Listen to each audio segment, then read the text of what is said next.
Welcome to Pound for Pound ATL, arguably the best place to get facts and opinions on your Atlanta Falcons. And absolutely the best place to get your opinions in. The conversation starts now. What's going on, football fans? It's me, J.R. Clark, back again for another Pound for Pound ATL Live, joined as always by my main man, Toby D. Toby, what's going on, brother? Hey, man, I didn't throw my flat screen TV on the floor after that bad call, so I survived Sunday.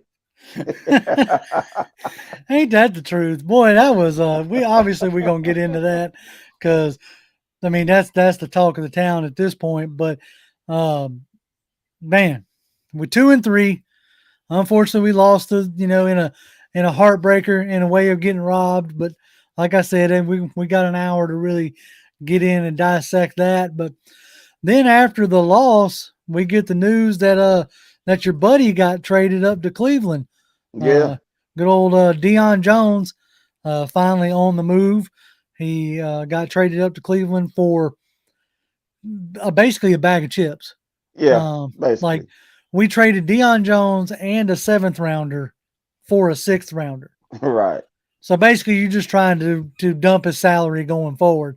From a lot of the cap guys and stuff like that I've seen, we should have anywhere from about 50 to 80 million next year. I thought it was going to be a little bit more than that, but I wasn't taking into account Jake Matthews' extension and Grady Jarrett's extension. So that's going to eat into some of that cap space for next year. But depending on what you decide to do with Ridley and or Mariota, which we can get into as we go on, you could have anywhere from 80 to 90 million in cap space to do some fun things. But we got plenty of time to worry about cap space and things like that. But let's get into, talking about some of this game other than the obvious, which again, we're going to spend plenty of time. You can't not spend time talking about that. But what were some of the things that stood out to you in this, in this Tampa Bay game? Did it unfold the way you were kind of expecting? Yeah, they got into them third down and long situations, which I said that was one of the top 3 things they could not afford to do. Yeah, they converted 6 out of 14, but that doesn't even tell the whole story. They had 12 third down and 7+ plays that really hindered that offense from getting it going in that whole game up until the 4th quarter. And you cannot do that with this type of offense. Number one, you don't have the quarterback that can handle that. And number 2, you don't have the offensive line that can handle that. If you get in those situations, you're going to get exposed every time by any good defense and another good playoff former Super Bowl team that you just played like you did. Right. No, that's exactly right. And I was going to see, oh yeah, here we go. Greater Tone says we need to score more points in the first half, and that's kind of what you're talking about there. Like it's getting to a point where this team doesn't start to show up until the 4th quarter. Yeah. Which for a long time we didn't remember there was a 4th quarter. So I'm glad to see that is changing, but I need to start seeing this stuff happen a little sooner. Yeah. We need to. Especially this team, like we're not an explosive offense. I don't think Arthur Smith is really trying to build an explosive offense. He's trying to build like a grind you out offense, a ball control, time of possession, that kind of deal. So with that being said, trying to play catch up we're not built for that. Right. We don't have the quarterback for that. We don't necessarily have the O-line to be sitting there, hucking the ball 50 times a game.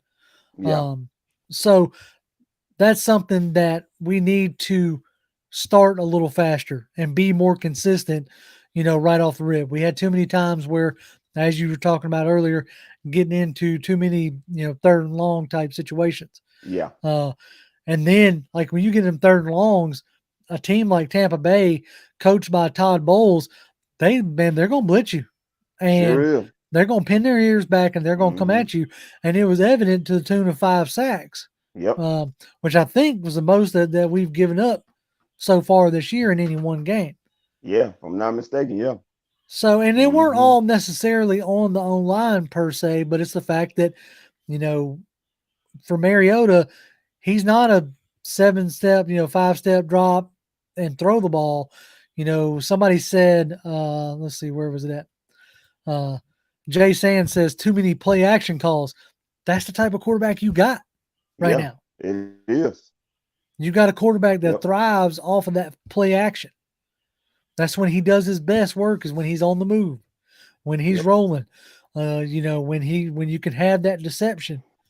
So, that being said, you gotta stay ahead of the chains. Sorry, I lost my train of thought for a second because Greater Tone says, he's not running either. Well, he actually is. Like, he had the most yards. For every game this year, you ran for over 150 yards. You did again against a really great run defense team, and Mariota led the way with 61 yards. Mm-hmm. So I actually think that, in a sense, like, they need to design a few more runs for him.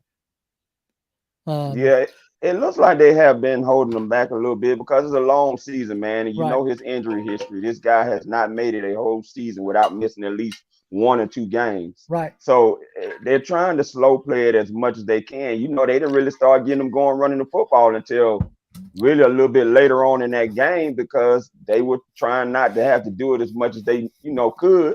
Right. But like I said, second thing I said about his offense, you have to be able to run the ball at all costs because that's who you are. If you can't run the football, you really going to be in dead waters. So they have to be able to run the football. Which I will say this, I was actually impressed with how they were able to run the ball. Yeah. Like I said, your 2 main running backs were accounted for a little less than 100 yards themselves. Let me see. Let me get it pulled up here. Let's see this one. Let's get back to the stats because you had Huntley run for 34, Algier run for 45, so that's almost 80 right there. Then you tack on Avery Williams for another 11, so them 3 accounted for right about 90 yards, close to 100 yards as it was. Yeah. Mm-hmm. So I'm not mad at that. Like, straight not up. At all. I mean, you're talking about a rookie running back, 5th round rookie running back. You're talking about undrafted running back, and you're talking about a converted corner. Yeah. They were still able to run for almost 100 yards on Tampa Bay's defense. Yeah. So, but once again, you have JR, we've been saying it. This scheme, I'm gonna keep saying it. This scheme is truly a plug and play scheme, man. They have made this a QB friendly scheme, and all the way around, they made it they put a lot of great thought into this scheme, and they can get guys. Now you can go out and draft the guys you need to run the offense the way that you need to do it day in and day out. But you got to be able to execute what it is you're running because you're going to keep the offense simple so that you can continue running a lot of your money plays that I like to call them, but mixing them in with other stuff to keep them disguised as much as possible. No, I completely agree there. Let's see. Terrence says, regardless of how bad it gets, we should sit Ritter. We should let Ritter sit and learn. We don't need to mess him up by throwing him to the fire. There's a part of me that really feels like they feel like they got their guy in Ritter, and you almost have an Alex Smith Mahomes type situation where unless Mariota goes down, I don't really see them putting Ritter in.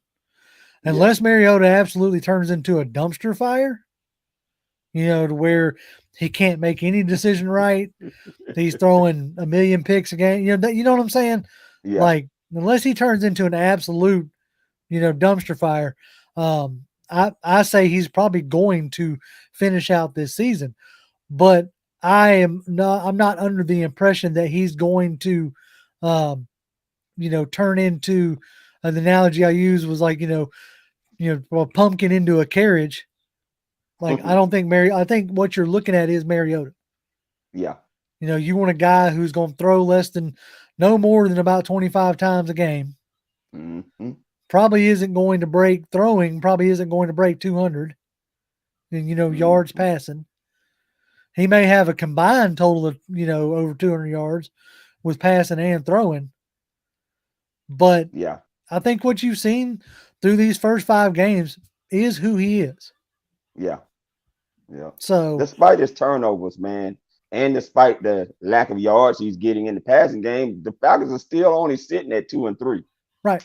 So you can't ask for anything more than that going into this San Francisco game, which could be huge for the Falcons. Should they need a tiebreaker? Right. It could be very big. Yeah. Our good buddy Josh Gillum says, did we release Rush because of Graham's emergence or because of Rush's lackluster play? Both. And I also think it has a lot to do with Amir Abdullah giving you more. Or Abdullah. Yeah, Abdullah Anderson. Yeah. Abdullah Anderson. We got you. Amir Abdullah. He's a running back, isn't he? Yeah. I really liked him too coming out. Anyway, sorry, not getting off on a tangent here. But I think the emergence of Abdullah Anderson and the steady play and the improvement of Taquan Graham made Anthony Rush, because all Anthony Rush really gave you, I know they were hoping for more, but all he really gave you was just clogging up the middle. And he wasn't really doing that all that well. So when his play started to dip and you were getting better play out of Graham and Anderson, there was no need to hold on to him. Now the interesting thing is that we still have a spot open. We only got 52 on the roster. Yeah. So it'd be interesting if they call somebody up off the practice squad or what have you. Or finally add Isaiah Oliver. And that's what I'm wondering, if they're holding that spot open, hoping that they're going to be able to put Isaiah Oliver back in. Yeah. Let's see. I guess now is a good time that we can get into our Fallers and Ballers segment. Yeah, let's do it. Ballers and Fallers. So this week's Ballers and Fallers is brought to you by me and Toby, because we don't have a sponsor yet. Maybe one day. Like I said, it's brought to you by somebody. Right now it's brought to you by me and Toby. Our baller is straight up and down is Grady Jarrett. I mean, that man has he has been playing like a man possessed these first 5 games. And I'm gonna pull up a stat card here in a second. And our faller, as you can see, is one Jerome Boger. Because holy Pete, that was horrendous. So I mean, I could not, I know our followers, ballers tends to be, folks on our team, but I could not have Jerome Boger on there because no, he need to be on there. That was absolutely ridiculous. Yes, it was. So let's see. Hold on, I'm trying to get my where did I put it? Uh-oh. I got way too many thumbnails and things like that in here. I lose stuff. While you looking for that, boy, talk about there it is, stripping the Falcons' chances of winning another game for the 3rd straight week in a row. And how that saying go? First time is luck, second time coincidence, third time is a pattern. Brady don't figure out how to get sacks at the end of the game. That is evident.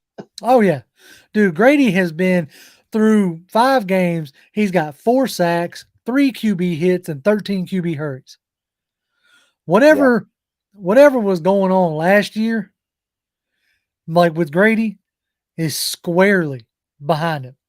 Mm-hmm. Like, I don't know if it's just he wasn't sure if he was bought in or what have you, but then they saw, he liked what they did in the offseason, plus obviously the contract extension, but he's all in. Yeah. And as I'm going to put it up here, as Jay Sand is saying, Grady is the truth. Yeah. And he is absolutely wrecking shop. Yeah. Mm-hmm. And Nick's correct. He should have 5 sacks right now. Yep. Like flat out should have 5 sacks. Because that was, like, I know it's been all over SportsCenter and all over everything else, but I don't know what else you could want him to do not to have roughing the passer. Yeah. I mean, I know we've seen all the jokes where they were laying Kevin Hart down and putting a blanket over him and all that jazz and tucking him in.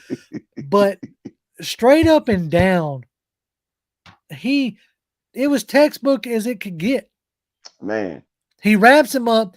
He's the one that hits the ground first. Yep. Has Brady on top of him and then rolls him over. It wasn't like he slammed him down.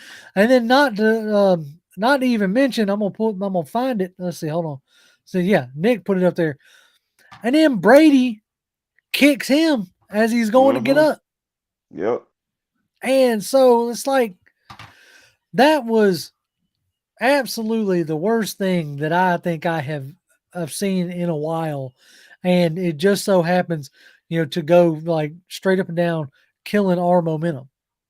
Yeah, it did. I mean, that call was almost like a ref that said the Falcons don't deserve to win like that a third straight week in a row. I'm taking it from him, and that's exactly what he did in my mind. I mean, the first emotion that came out of me when that was called was, who paid you to make that call? Did you bet on the game? This is literally what I said out of my mouth, and because I couldn't believe it. There is a thought that I've had for years, and it's not just with NFL, it's with college football and all this. At the end of the day, money rules all, right? Yeah.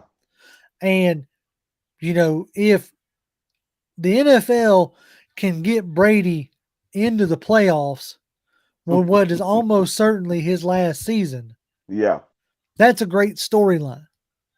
Yeah. That'll sell tickets. That'll get people watching. And as I know, the easiest way to get somebody in the playoffs is through the division. Yeah, you win your division and you're in. Yeah. Right now, the Falcons brand of football doesn't bring a ton of, eyes and dollars to the NFL. No. Right? Smaller market as far as ad revenue goes. You got Mariota as the quarterback. You don't really even have any star power on the team, or, so to speak. So, like, it would not surprise me one bit,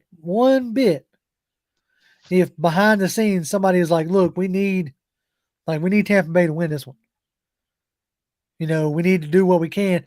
Like, they ain't going to try to make it blatant. And they have the convenience excuse of the overreaction because of Tua. Yeah. You know what I'm saying? Because they can easily say that, oh, this was because of the Tua situation. We don't want these guys getting hurt. Because 2 weeks ago you have that go down, no roughing the passer. And now you have this going on. This game and last night's game. And part of me feels like and this is just my crazy conspiracy theory going, so y'all can just take this with a grain of salt, how blatantly bad that looked on Sunday and cost the Falcons a potential chance to win the game.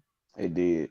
And almost like they had to do it again to be like, see, we're trying to be safe and use that as the excuse, yeah,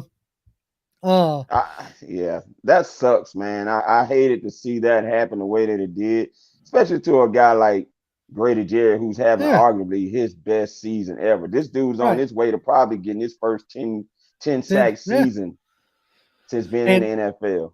And Jared Sheffield says Marcus Mariota got sacked the exact same way by Vita Vea.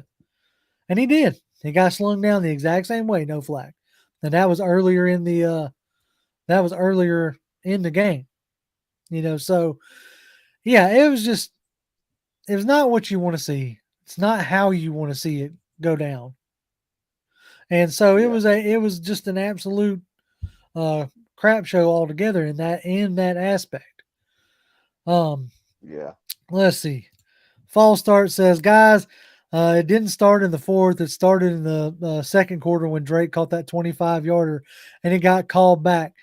It might have started before then, but the screw job was already, submitted. Like, to me, like I said, I try not to think that that's how it goes, but it wouldn't surprise me. is all I'm getting at. Is they, just like this is entertainment at the end of the day. Yeah. And what these companies or what this organization is trying to do is make as much money as possible.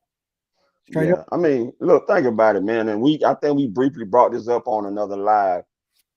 We talked about the controversial no call on Julio Jones when we was driving against Seattle back in 2016 up there. That could have put us in position to get the winning field goal and come out with that game with the win. But you saw what happened. They did not call it. And it should have been a pass interference call on Richard Sherman. But they didn't call it. And Seattle ends up winning that game. Now, of course, we got our revenge back. Of course, we got them in the playoffs and smacked them up and down the field a pretty good time once we got them in there. But games like that, man, you cannot allow the refs to dictate that win. And you heard the defensive players saying that over and over again, that you just can't do that. And if the offense could have gotten going, they was off here. They weren't executing well, got caught in too many third and long situations. You didn't get going to the fourth quarter. If they'd have gotten going a little bit earlier, we could be talking about a whole different game right now. I mean, if Hodge catches that ball on that wide receiver screen before the half, before everything fell apart, that's a touchdown. There was nobody even there. It was green grass for days for him to take that right into the end zone, but he drops it. No concentration. Right. And that's just been them all day, man. They just didn't execute well again against a second team, good team. Mm-hmm. And it's crazy. Koo misses another field goal before the half like he did in the Rams game. And I'm trying to figure out how is that possible that you get caught in these types of trends that happen in unfortunate times, man. Yeah. And you're talking about that the defensive players. There's a tweet from Tori McElhaney talking about thought Casey Hayward had a good perspective post game. She says, I am paraphrasing, but essentially he said, tough, though the call on Grady was frustrating, we have to put ourselves in a better situation to go out there and win those games without those calls. Yeah. And I think that's the adage, that's the adage that, a lot of people have said is that, you can't leave it in the hands of the refs. Mm-hmm. And that's straight up and down. You can't leave it in the refs to be able to win or lose you a game. Yeah. Yeah. Let's see. Let's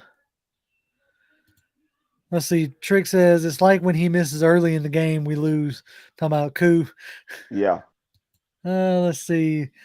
I would put that up there, but it's a little Archangel. That's a little more risque than I'm willing to put up there. We try to be a somewhat of a family show. We'll put this one up there.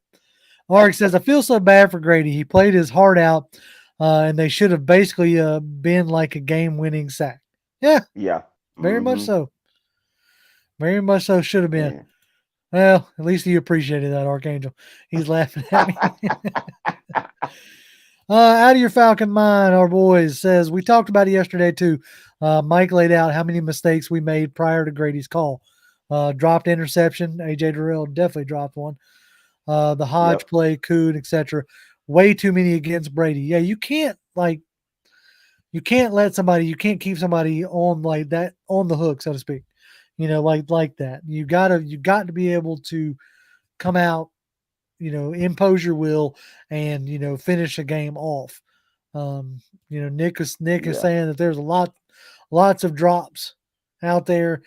There were times like there was the Ferkser catch where it looked like, I don't know who may have ran it wrong, but it looked like maybe Drake London was running like a bad route or what have you, because that just looked odd. It was a good play. Ferkser picked up a good chunk of yardage, but it was just odd the way that looked. Oh, showing on screen. We got a tip from good buddy Wound Carter says $5 from Wound says rise up pound for pound family. I love the fight the Falcons are putting up. The way it ended is just sad, especially after the momentum was going. I'll straight up and down say this. What I've been saying all offseason was I wanted to see this team be in games, be in games with better teams. Last year, the only games that we played or that we won or that we even looked competent in were teams that were also very bad teams. Yeah. Like I think we had a stream that we said best of the worst, So in that aspect, we have taken a real nice leap forward. Yeah. In the fact that we were in it with the Rams, and yes, they haven't necessarily looked like the Rams, but we were in it in a dogfight with them. We were in it with Tampa Bay against Tom Brady. You beat Seattle and the Browns, who Geno Smith the last 2 weeks has really gone off. Yeah, he's been on fire. So you beat Seattle and you beat the Browns. And so I like what I'm seeing out of this team. We just got to start putting it together for a full game. Yeah. Here's an interview. Wallace says, do y'all think this should be changed to a reviewable call now against tackling the QB to get it right? This is what I said at work today. If this is how you're going to call roughing the passer, like if this is how we're going to treat it, then you have to turn it into the targeting in college. You have to make it automatically reviewable or automatically reviewed. If you're going to start calling everything as like ticky-tack like that, then we're going to have to make it reviewable. What do you think on that? Yeah, man, you can't have a call like that dictating the outcome of a game. And that, to me, definitely did. But like Grady said, he wasn't saying today on 680 The Fan that cost them the game, but it definitely took away an opportunity for them to have the chance to win the game. And, I mean, what a story would that have been that you've done this your third game straight? Right. I mean, Grady Jarrett getting a sack again at the end of a game, and then you having a chance with the ball in your hands, and you ready to go down the field because the momentum started shifting when we scored them 2 touchdowns and the 2-point conversion. I mean, when we scored the touchdown and the 2-point conversion, we had a chance to really do some damage against them boys in that fourth quarter. And I mean, Jerome, of course, had other words to say about that. So right. I mean, his bookie must have been holding something over his head, threatening his kneecaps or something. But I'll put it like this: like from 3 minutes left in the third quarter to all the way to the end of the game, you held Brady scoreless. Yeah. Straight up and down. Mm-hmm. Like you didn't let him get anywhere close to getting the field or getting in, in the end zone. And that right there is, something that I took notice of. Mm-hmm.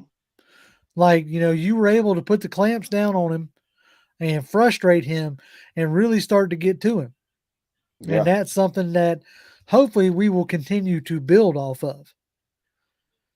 Let's see. Three Dirty says, it's not how you start, it's how you finish. When the clock has zeros, when we give up leads, it's bad. So now we're fighting in the late rounds, but we need the opportunity when it counts. Like I said, I like the fight. I like the fight that I'm seeing. I like the fact that they're not rolling over. That is a great sign to me. Ghost Pepper says Grady should have sacked Brady with roses, Hallmark's card, an expensive bottle of champagne, ran him a bath afterwards, and read a Bernstein Bears book titled Stand Up to the Bully at bedtime. Holy man. You're right. Maybe that's how you should have treated him. And we wouldn't have got a roughing the passer. That was great. Brady probably would have liked that as much as he's going through right now. Oh, yeah. He's going through some stuff, that's for sure. Let's see. Anonymous is talking about the field goal we missed earlier, too. If we made that earlier, all we would have had to needed was a field goal. That could have been a drive to tie or go ahead. Yeah, exactly. Could have been 18-21. That's what makes it so frustrating. Yeah. All right, less frustrating. JBM93 says, thoughts on Troy Anderson? Toby, thoughts on Troy Anderson? What you got? He's showing that speed in the burst that he's had in college. My thing is when he came out and we drafted him, it's just about consistency. because he didn't consistently show what he's starting to show us a little bit of now. So we need to just see that consistency show up week in and week out. Now, I don't know how serious Michael Walker's growing injury is. I've had one of those before, and it just depends on how serious it is, whether he's able to come back, because he tried to come back, but they wouldn't let him. He had his helmet on, but they wouldn't let him come back in the game. Right. Well, that's a good sign there, that him having his helmet on. But you're right. Yeah. I'll say this. These last few games, you've gotten a lot of work with Anderson. You've got a lot of work with Ladman, which is real good, especially consider whatever you thought about him. You just shipped off Deion Jones. Yeah. So you definitely are feeling good about what you have, because if you weren't feeling good about it, you may have been tempted to hold on to Jones, even if he wasn't your first option. Yeah. He's at least a guy who has, played a lot of football. So watching Troy Anderson, come downhill like he has as a blitzer, taking on the O lineman and getting tackles in the backfield, I really am liking what I'm seeing. His coverage actually looked pretty good yesterday as well. Yeah. Or not yesterday, but Sunday. Yeah. So I'm pleased with what I'm seeing from Troy Anderson. T-Mac says, as CP gets another year older, do you think Algier can effectively replace him? Should we start looking for a running back similar to CP in the draft? I'll say this, and y'all might think I'm crazy, but I already think you have somebody similar in the running style. Yeah. And that's in Avery Williams. Yep. Okay. Yeah. Now, the difference is CP is 6'2", 240. Right. So you feel better about using him more. But ideally, the type of runner that he is, he would be your change of pace guy. Right. Which is what Avery Williams can be and did show for you on Sunday. That nifty little inside spin move to get that touchdown, that was like punt return moves right there. Yeah. Now, if that's CP84, he's taking that guy on head on and getting him for the touchdown. But Avery knows his body. He ain't finna take that big guy on. He gonna spin around him, and it worked. So I'll take it. Exactly. We got another big one, another $10. What? Dre Harrison says, did you notice that the league created the same roughing the passer scenario with the Chiefs and Raiders to take the spotlight away from the influence of Brady and the refs to throw the flags? Oh, I noticed. Oh, yeah. I noticed big time. They created another scenario to give themselves an out. Right. Because they realized how bad that one against Brady looked, especially with him getting up complaining and them bogers throwing the flag. So they had to, create it in a different scenario. It's like, I think it was this particular combine. You were still like dealing with the COVID type stuff, right? So right at the last second, the NFL comes out with these, crazy COVID rules that the players were going to have to deal with. Everybody gets bent out of shape. And then the NFL is like, oh, we're just kidding. We won't put those in place. But I felt like it was one of those things that was strictly did so that we can say, well, at least we tried. Yeah. And so in this aspect, it feels very similar to, oh crap, we made a huge mistake. Like we're getting killed for it. Yep. Like everybody. I'm talking former coaches, former QBs. I mean, Robert Griffin III, who has dealt with all kinds of injuries, come out talking about that was crap. Yeah. Everybody's lambasting the NFL. And so they got to be like, oh, well, all right, well, we need to create another one so that we can, take some of the heat off of this one. Yeah, the only difference is KC still won their game. Yeah. Well, that's because they let that happen in the first half, not the second half. Yeah. But still, they got a W in the W column at the end of the day. We got an L in the L column, in the loss column. Well, that's because you need You need KC in the playoffs. Yeah, exactly. You don't need Atlanta in the playoffs. Not for your storylines. That's all right though. So That's all right. Let's see. Somebody says Shane Wingit says, yeah, Troy has fire compared to Walker. I don't know. Walker's got some fire. I like Walker's play. He had a rough game against Cleveland, but he was looking pretty good before he went out. So I'm a Mikael Walker kind of guy myself. Y'all ready to get rid of Walker already? Y'all hold your horses now. Hold your horses. I mean, let's get Walker's not doing too bad. No, I'm liking Walker. It's exciting seeing Troy Anderson's speed and stuff show up, and it has. I got to give him that. But we need everybody we can get at this point. No, I completely agree. Let's see. Southside said, I'm so surprised to see how dependable Avery has been since this is the first time he's played running back.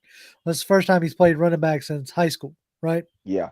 Mm-hmm. But, I mean, he spent a lot of time, being a punt returner and a kick returner. Yeah. So there's a similar skill set that they like there, obviously.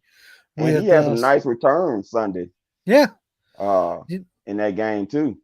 Yeah, he's done pretty good. I wonder. I don't think I have that up anymore. I don't think they give me the punt returns. Let's see. But I tell you what, man.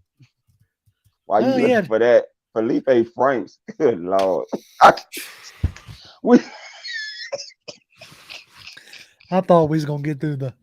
I thought we was gonna get through the whole stream without having to talk about. Oh no, man! That development plan is going wrong. It's going wrong. That dude. I don't need to see Felipe Franks out there no more. No more. Let him be the scout team quarterback. Okay. I don't need to see. Where was Michael Pruitt? I don't know, man, but why are we throwing a post route to Felipe Franks? Why are we throwing anything to Felipe Franks? Then he ran a nice corner route, right? And drops the ball that could have been a first down. And I'm saying, like, Felipe, come on, baby. You know the rule. If it hits your hands, you got to catch it, Doc. You got to catch it. You got to catch it. Like, it is straight up and down. My goodness. I know every coaching staff has their, pet project kind of deal. Right?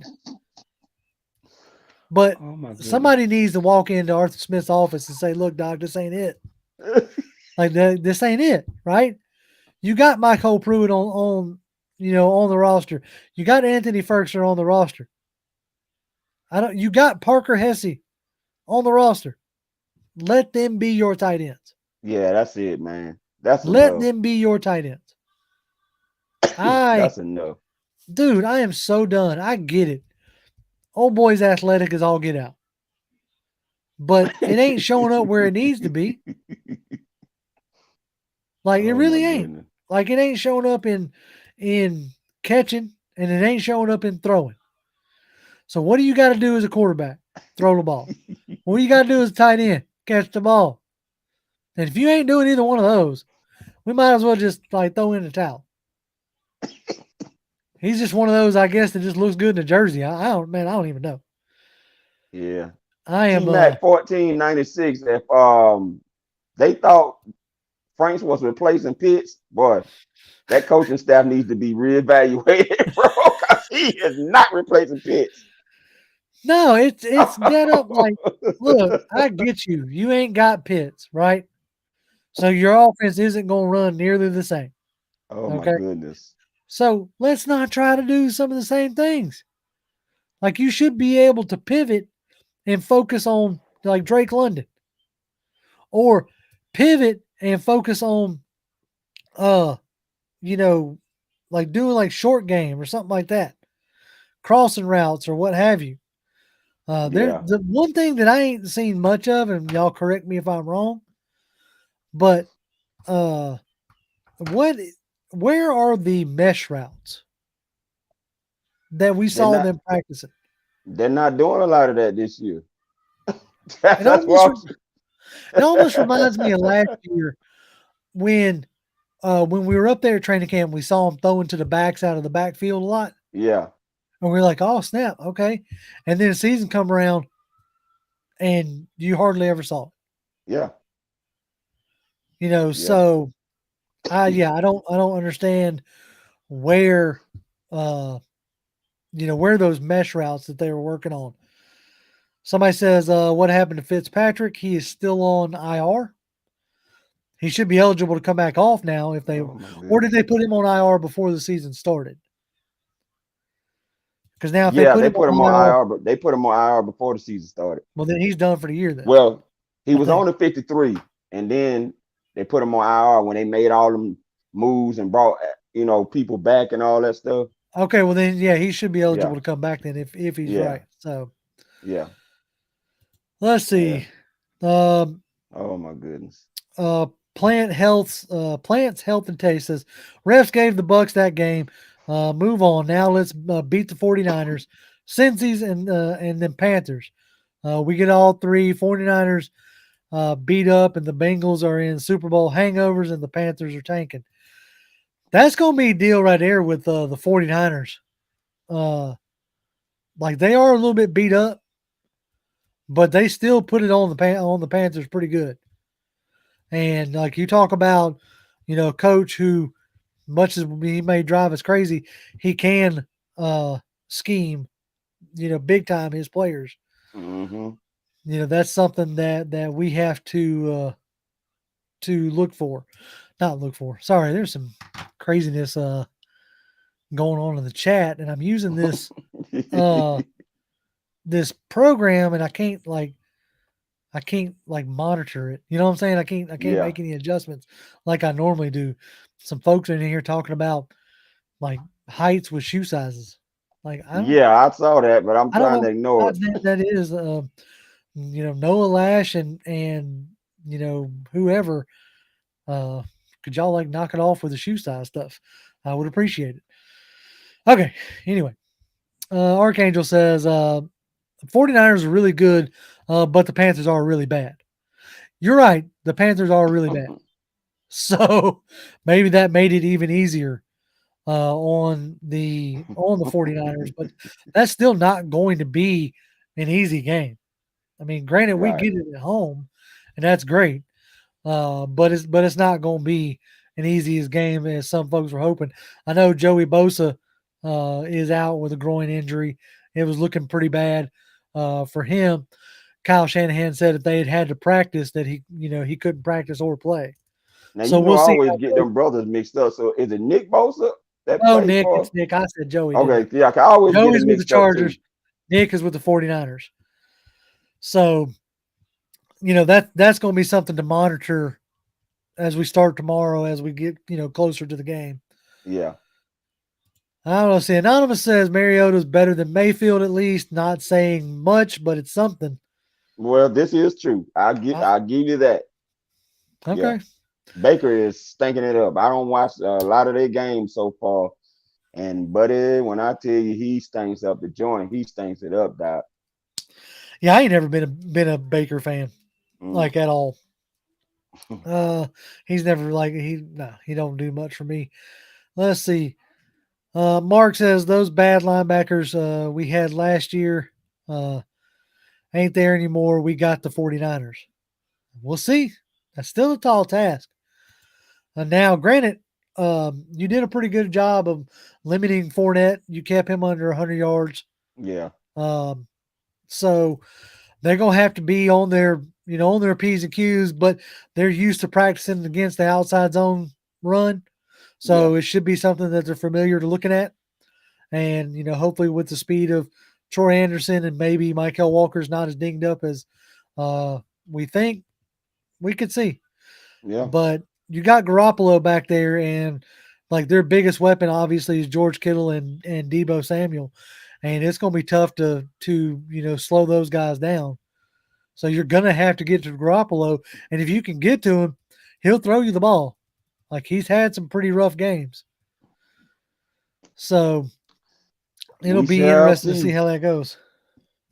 We shall see. I mean, we dodged having to play Trey Lance, and we got Jimmy G back. We got a chance to get some revenge on them from what they did to us up there last year. They bullied us. They played bully ball with us that game up there in San Francisco. So we got a chance to see if we can get some get back in this game. And this is a huge game for the Falcons, man. You don't want to go to 2-4. You do not want to do that. No, you want to try to do your best to get back to 500. Yeah. Because if you can get back to 500, the Panthers are definitely beatable. And the Cincinnati hasn't looked like the Cincinnati that went to the Super Bowl. Yeah. So I'm not saying that you're just going to roll into Cincy and beat Cincy. They still got Jamar Chase. They still got, Joe Burrow, who, has some magic in that aspect. So yeah, it's not like Cincy's just going to roll over for you. I really feel good against Carolina, unless obviously Steve Wilkes can actually get him to, play a game, because Matt Rule definitely couldn't. Hence he was out after a 1-4 start. Yeah. Jay says we got to play time of possession football and be explosive. I don't see the explosion. We haven't been very explosive, even though, I say that. There's a chart floating around about most of the most explosive plays, and we're in the top 10. Because an explosive play is anything that's 15 yards or more. So we're in the top 10. So maybe I'm just, because it's not chucking the ball downfield, you're getting it more on explosive runs.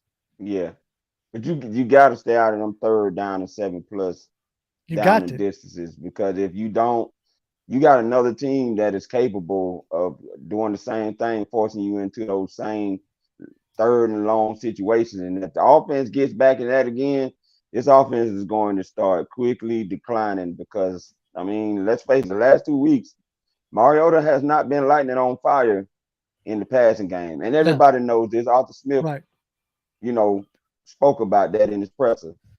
They got to get the passing game better. Yeah, they got to do something there. You went out 2 weeks or 2 years in a row and spent a top 10 pick on pass catchers. Yeah. And your passing game is crap. Or not crap, but it's not what you need it to be. Ron Runez says, "Hey guys, sorry I came in late, and we'll rewind. But have you heard anything new about Pitts and Drake for Sunday?" I think Drake is okay. Like, he finished out that game, right? Yeah. So I think Drake is okay. Haven't heard anything out of Pitts yet. You won't start hearing that until tomorrow. Is when they'll start practicing. So, it's not a. We'll start hearing that coming up. Ark says, "I think the Bengals will be the toughest game out of the 3, or is it the 49ers? But I see us beating the Niners. But a field goal and playing by a field goal. And playing the Bengals tough and possibly sneaking one out in Cincinnati." There's. I know it's going to sound silly, but you're coming into the game with the red helmets. You're coming off of, a very frustrating loss against the Bucs. Yeah. That should have your defense fired up, especially with the performance that you had against Brady in Tampa Bay. That should have you pretty fired up defensively. So I could see us giving, San Francisco all they can handle. Yeah. And if we can get to Jimmy G and get some turnovers early, there's a good possibility that you could get into it. I'm just wondering, if Nick Bosa's down and Javon Kinlaw's down, then they've got a questionable secondary. So we might be able to get some nice big runs and control it the way we want to that way. It's possible all of that can happen. I mean, there's nothing really that this offense can do that you don't already know about through their first 5 games. There's enough film now out there on tendencies for 2022 that I think has really been helping Dean Pease and his staff formulate some plans that has been working to kind of minimize the blow of some of these offensive weapons that teams present. And that's all you can ask for, to be able to keep them scores down where it gives your offense a chance to come back and win that game. I mean, you holding Tom Brady to 21 points in his offense, man. That's impressive. 3 games straight now you've done that. Right. You're holding them scoreless in the fourth quarter. Yeah. I still can't necessarily get over that. When I went back and rewatched the game, that's when it really dawned on me. I was like, we were midway through the third quarter and they had 21 points. And I was like, wait a minute. That means we held them like the whole entire fourth quarter. Yeah. Raymond says, compared to last year, our defensive line play is so much better. This makes your linebackers read and play better. Still got some work to do. I completely agree. Yeah. Our defensive line has looked so much better, and I think it has a lot to do, honestly, with what the growth and step forward of Taquan Graham. I think Taquan Graham, his consistent play is giving Grady that confidence needed, or not confidence, but where Grady don't feel like he got to do it all himself. Right. And it's not just Taquan Graham. We really ain't talked about the consistent play of Lorenzo Carter and Arnold Ebiketie. Mm-hmm. Like when you get out there with Graham, Jarrett, Ebiketie, and Carter, that's a line, man. Yeah. That's a good line right there.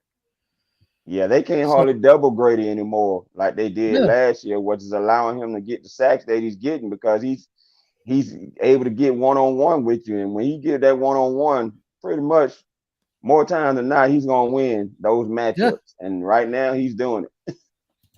Our good buddy ATL Harris says, and if y'all ain't ever, I don't shout out people a lot, but check him out on Twitter. It's Steve Hara. If you want to put your Twitter handle in the chat, he does a real good job after each week of breaking down offensive and defensive side of the ball. So y'all really should check him out.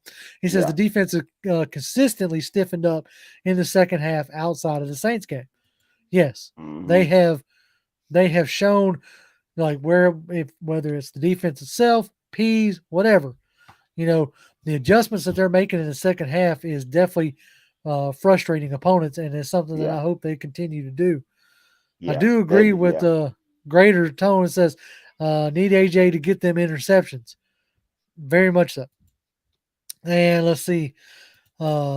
Aries Falcon, our good buddy Aries says, hello, fellas. What's going on, Aries? Glad you're here with us tonight. Let's see. Here it is. He says, it's Hera ATL. Appreciate the shout out. Of course. Yeah, so y'all, whoever was on, if y'all are on Twitter, y'all should go check him out for sure. Let's see. Our good buddy Tony Rice says, what's up, fellas?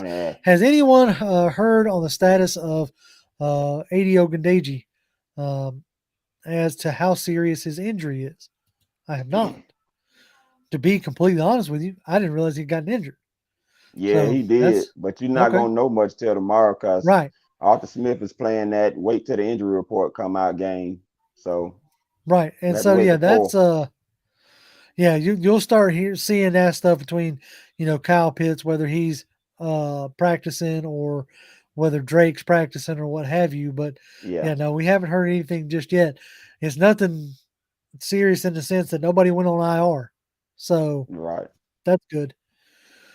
Let's see. Joke Gamer says, everybody says if we would have done that in the first half, this wouldn't have happened, but we don't have the talent to compete in all four. I'm happy that they're closing good in the second half. I will say I will agree that I'm glad that they are showing fight. Yeah. That's the bigger thing to me. That's the part to me that is as concerning as anything else. I am glad that they are playing as hard as they are. So that leads me to believe that once the draft picks get acclimated to the NFL, take their steps forward, and then we supplement with free agents, now hopefully next year, that we will be ready to compete more. Yeah. Mm-hmm. So let's see. Ark says he says I want an update on Marlon Davidson. I want to see what's new with him for this season. What's new with him is he's probably going to be riding a bench. They're playing for Which, another team next year. yeah, I don't see. Yeah, I think the next one to get elevated would be Isaiah Oliver. Yeah. Makes the most sense to me. Uh, Mark says we need Pitts for the game. 49ers free safety is a baller. You can kind of see with the lack of Pitts on the field, like the passing game wasn't nearly as open as it has been. So, yeah, we definitely need the passing threat of Pitts back on the field. Yeah. P. Rich says if you look at it, we really could be 5-0 or 4-1. Right now, if we come up with some clutch plays, I really like where this team is headed. We just need a couple of impact players to take us over the top. Agreed. Like, I think you said that well. I think you're going to see a major influx of talent next year. And, Tony's over here talking about start Ritter the following week versus Carolina. I don't think you're going to see Ritter this year, honestly.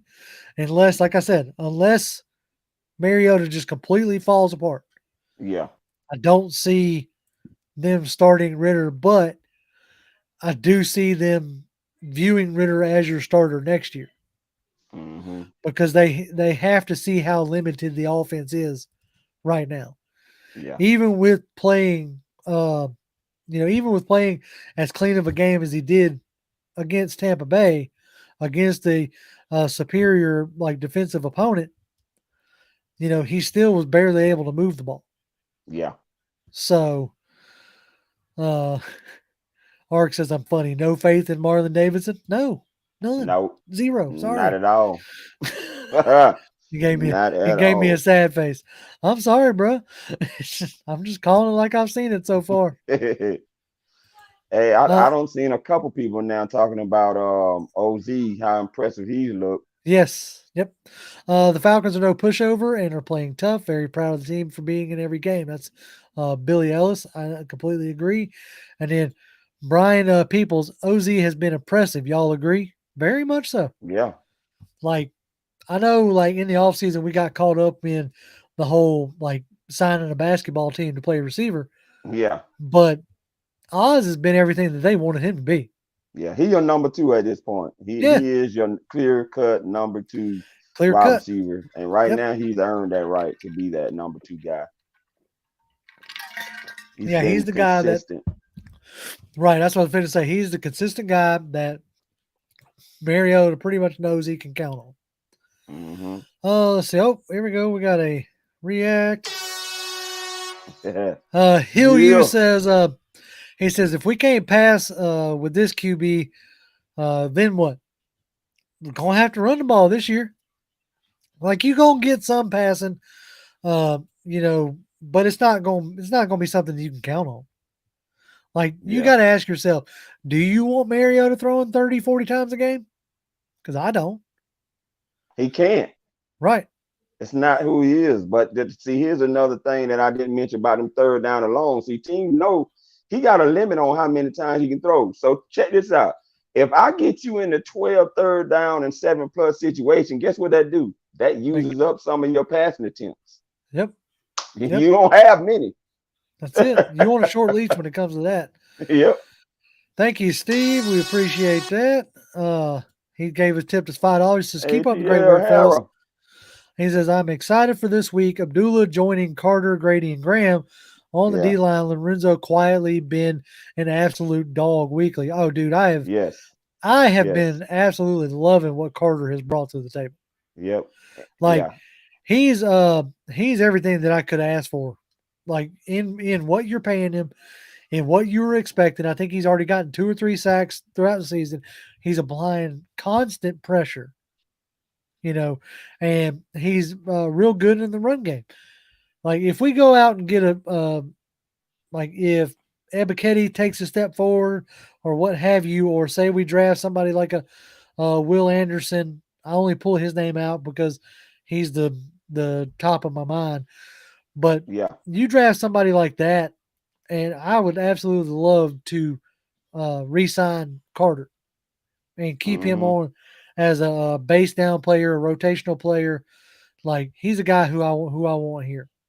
I think you will. I mean, you look at some of the things, like I said, we don't take into account. These guys are not just rushing the passer; they're doing other little things too, like blowing up wide receiver screens. He's tackling Yep, anybody he can.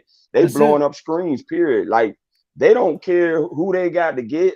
This defensive front is doing stuff they didn't do last year in certain plays like this. And guess what? The more times you're able to corral that stuff in, gives you more opportunities to rush the passer when you're able to play those types of things like that. Oh, definitely, 100%. And I think that they are playing like the line of Ebiketie, Carter, Grady, and Graham, like that is far and away better than what you had last year. Yeah.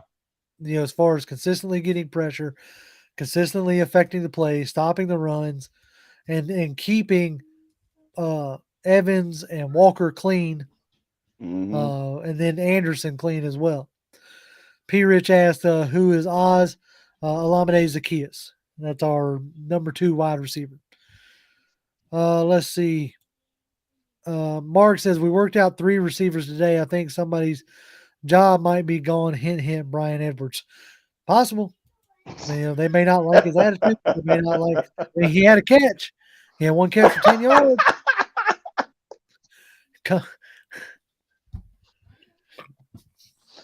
Hey, player, you ain't losing nothing if you got to cut him, Doc. I mean, no, I mean, look, he was low risk, high reward.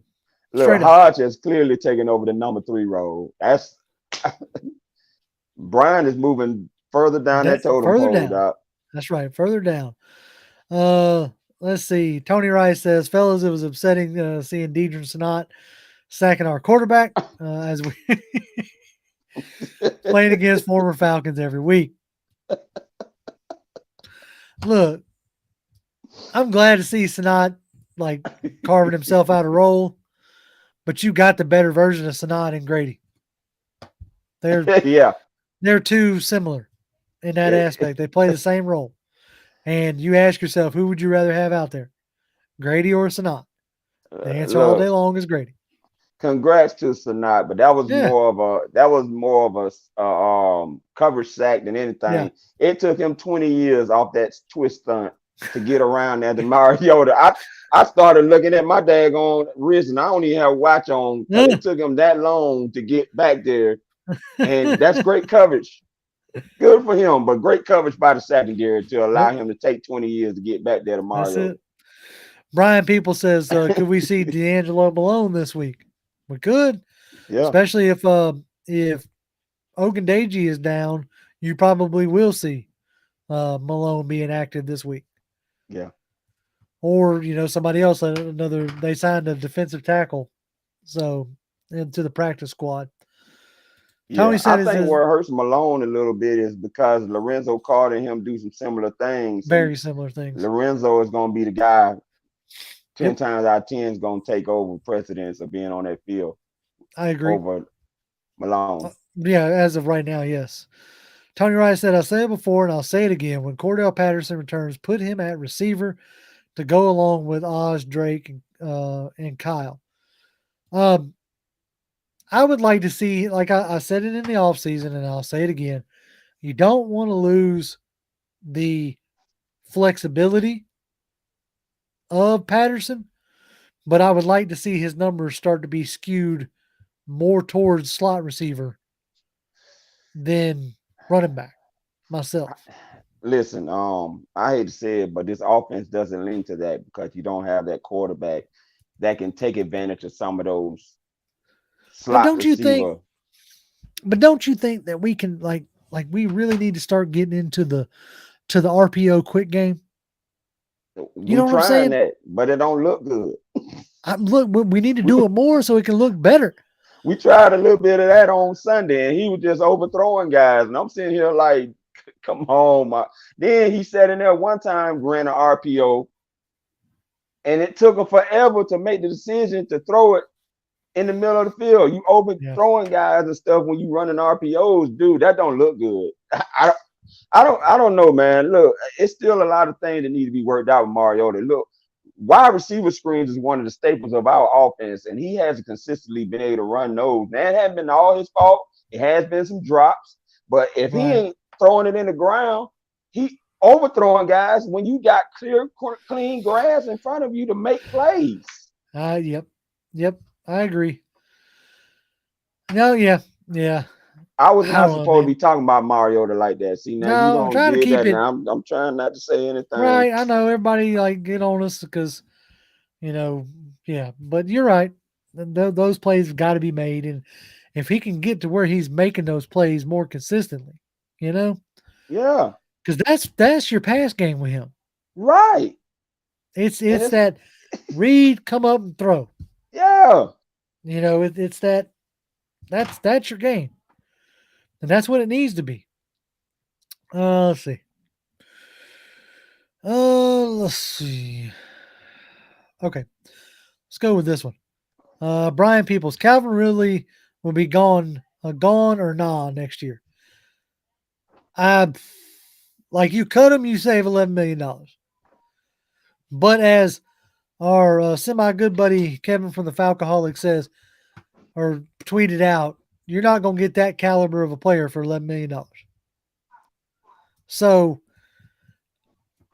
if you think that he can be, that his head's in the game and that he is going to be willing to play that Oz role, there's a chance. But myself, I think that ship has sailed. I think you try to trade him. If you don't get nothing for him, you cut him outright and move on.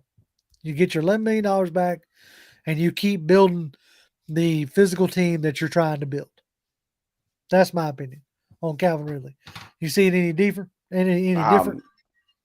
I had those same sentiments earlier in the year, but I'm starting to be torn, man, because let's say that he does want to come back and he really wants to buy into the Atlanta Falcons. Do you just let a talent like that walk? I know they tried to trade him. It didn't work. I'll straight up and down, like, man, if he sits down and, they have that, heart to heart, that come to Jesus and, bury the hatchet, whatever other cliche you want to use, right?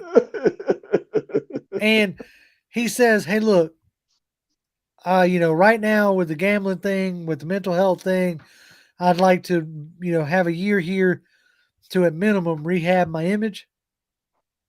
Then come on. Let's figure it out. But if it's a deal where, he has no interest in running the type of, like, you can't catch the ball and go out of bounds. No. Every time. Yeah. See, now he wouldn't have to worry about that with Drake London doing the dirty work running them digs and stuff, because Drake will take the hits and he'll hit somebody. Right. So yeah, I mean, if he's willing to, run the routes and play the game, then yeah, I'll take him back. Because let's see, hold on, who was it? Somebody said it was cheaper to keep him.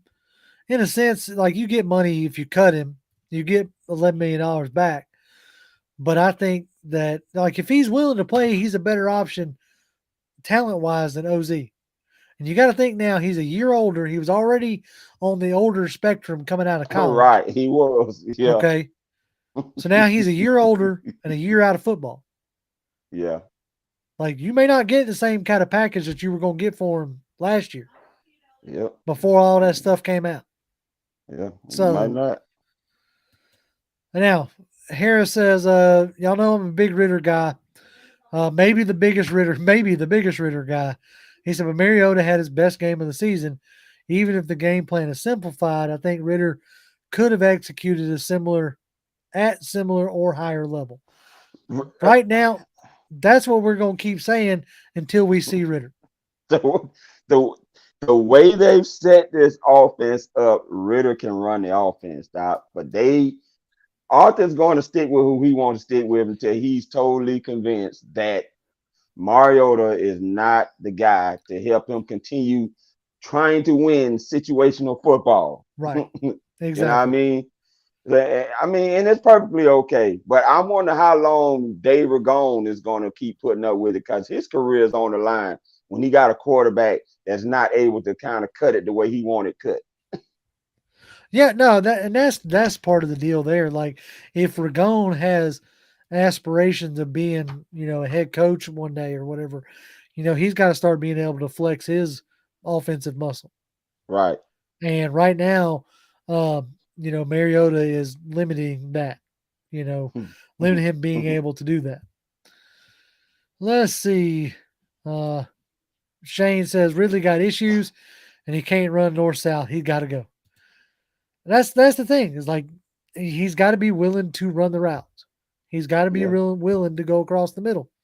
OZ's willing to do that stuff. Good luck with that. Right. Let's see. See if anybody else has got anything fun to say. Maiko says, I am not a Mariota hater. It's a good story about him making a comeback. But good stories don't win games. He has been disappointing. Do you think he really gives us the best chance to win over Ritter? It's hard for me to say that. I will say this.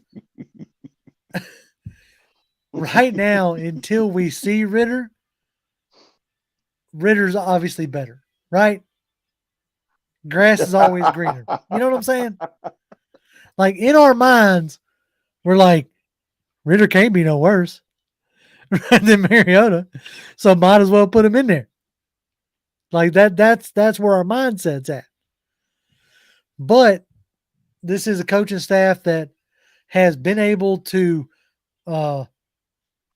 get a lot of juice out of the orange in the run game. Yeah. To borrow your analogy. Yeah. And have been in every game this season. And that's why you can't put Ritter in. Right. That's the thing. Until, like you said, Mariota's falling off the hinges. You're not going to do it. We have been in every game we have played. Yeah. It has come down to the you fourth can't quarter. argue it. You can't argue that. Right. You can't do it. I mean, you can't. It sucks that we're 2-3. Like, we want to be better than that, but we've been in every game. Yeah. King James says, nobody's D can beat the corrupt zebras. Hard one to do. Oh, man. Let's see. Man. Brian says, our conference has 3 former Heisman winners that are average at best. Do you think the Heisman winning QB should still be the barometer for talent, i.e. Bryce Young? I ain't never thought that the Heisman was any kind of barometer. Now, granted, I know that y'all don't get the privilege of being around me at work and things like that, and y'all don't get the privilege of some of the conversations that me and Toby have off air. But I'd much rather have a guy like a Ritter. And what I mean by that is he went to a smaller school with less talent and was able to ball out. Yeah. Okay.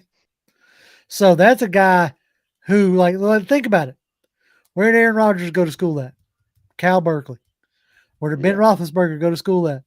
Miami of Ohio. Now, Stafford's had a decent career up and down. Yeah. As far as that goes, the best quarterback that I can remember and think of to come out of an SEC school is the Manning brothers. Peyton and Eli, right? Tennessee and Ole Miss. Outside of that, the vast majority of your SEC quarterbacks or Heisman quarterbacks are now analysts somewhere. Hey, Tony Wright, if we go 2-5, we better see Ritter. Hey, look. I agree. Because Mariota no longer gives you the chance to win anymore at that point. Hey, our buddies, What's Up Falcon says, hey, what's up, fellas? Do y'all have Jerome Boger's number? I want to have some words with that clown. I do not, good sir. I do not have that man's number. I know he's from Atlanta, and I think he went to Morehouse, but I don't think anybody be buying him a drink this weekend. According to Arthur Smith, he ain't Jerome Boger anymore. He's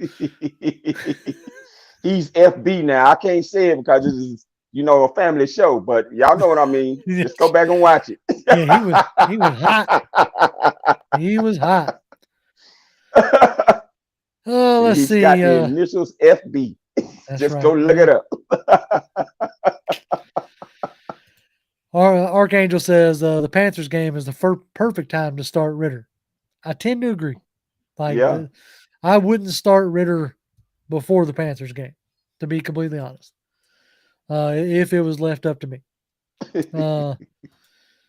Let's see. Harris says it's just hard to evaluate QBs when they're in an offense that just wins all their skill matchups and doesn't have to elevate anyone around them.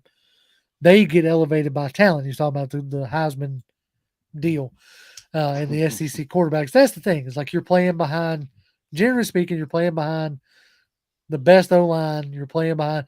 So that's like the deal with, you can say all you want to, but, our good buddy Justin Fields up there in Chicago is not necessarily looking stellar. Like, you can blame it on the coaching staff. You can blame it on what have you. But, like, he ain't looking no better than Mariota is right now. So, right now your top two QBs coming out of college are, Stroud and Young if they declare.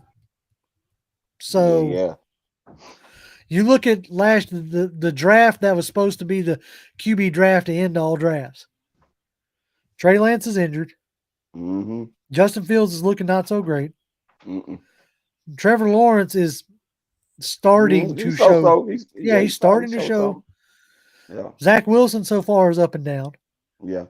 After a decent rookie season, Mac Jones is hurt and has come back to earth. Yeah. You know what I'm saying? So the draft that was supposed to produce all these great quarterbacks, so far, the jury is still very much out. Yeah.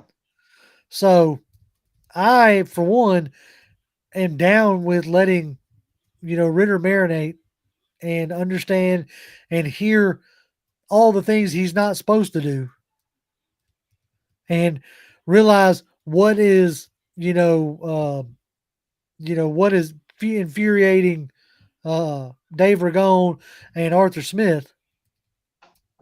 And that way, when he gets his chance, maybe he, can just roll with it, Maybe so. I mean, we just have to see how much more the season unfolds with Mariota. Right now, you can't argue what's happened. They've been in all 5 games, and that's with turnovers Mariota has presented. Right. They've been in them. That's with the low passing numbers. What's up, Falcon says, hey, fellas, y'all seen Aries Falcon? I've been looking for him. He's been back up the chat some. You scroll back up the chat. You scroll back up the chat some, and you can find Aries. He's there. Troy Karam says Ritter is still the future. Yes, I believe that. I agree. That's the way I'm kind of feeling. Ark says I do believe Ritter is future. I just don't think he's ready yet. I think that's kind of where they're at.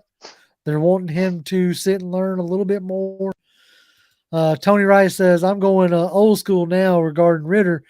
Roger Staubach was Navy. Bradshaw was Louisiana Tech. Johnny Unitas was at Louisville. Russell Wilson was at NC State and Wisconsin. And then Josh Allen at Wyoming. Those are all. That's such a hard thing to evaluate.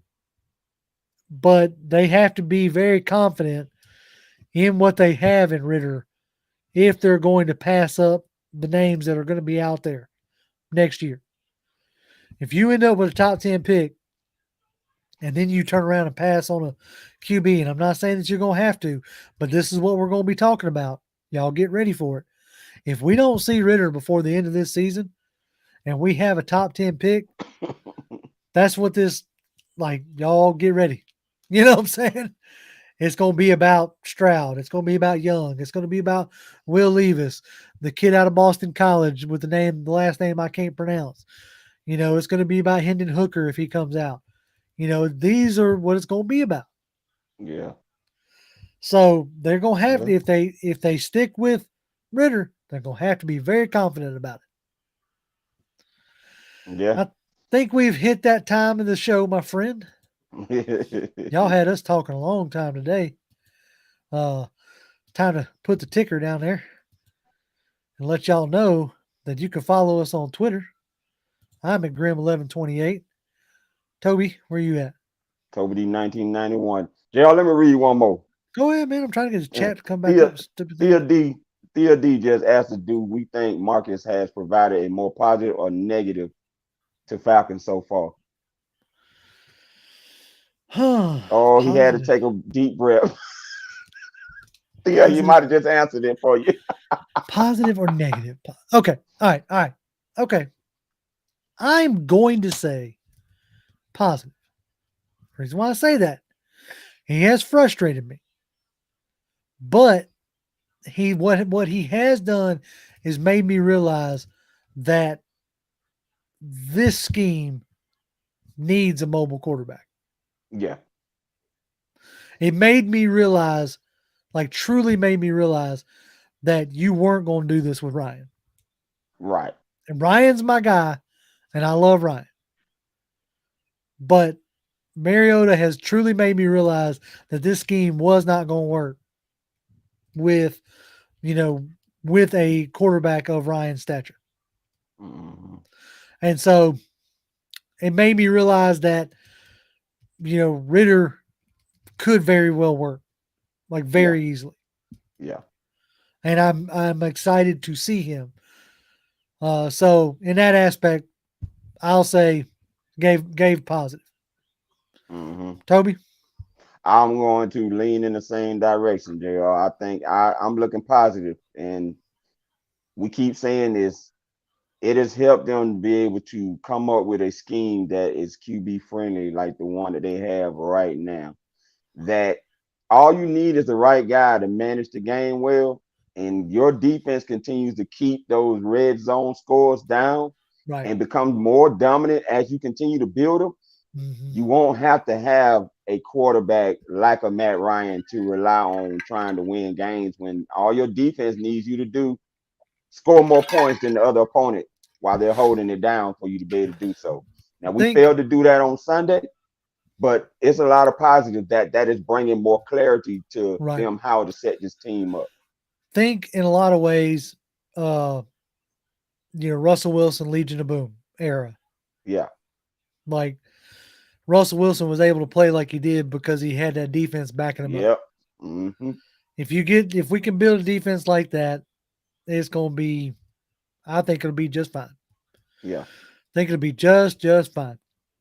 We appreciate y'all joining us tonight, chopping it up, talking about these here dirty birds.